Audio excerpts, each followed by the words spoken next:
சர்வதேச அளவிலும் சட்டவிரோதமாக விற்பனை செய்து பல ஆயிரம் கோடி பணம் புரளும் இந்த போதைப் பணம் தேசவிரோத செயல்களுக்கு, தீவிரவாத இயக்கங்களுக்கு செல்கிறதா என்ற பலத்த சந்தேகம் எழுகிறது.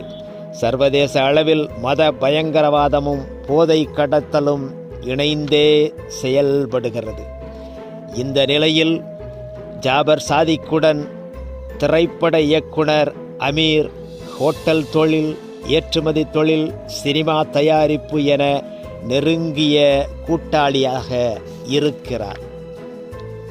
தமிழக அரசியலிலும் தமிழ் திரைப்படத்துறையிலும் பலரது தொடர்புகள் வெளியாகலாம் என்றும், கைதுகள் நடைபெற்று பெரும் புயல் வீசலாம் என்றும் அதிர்ச்சிகரமான தகவல்கள் உலா வருகின்றன.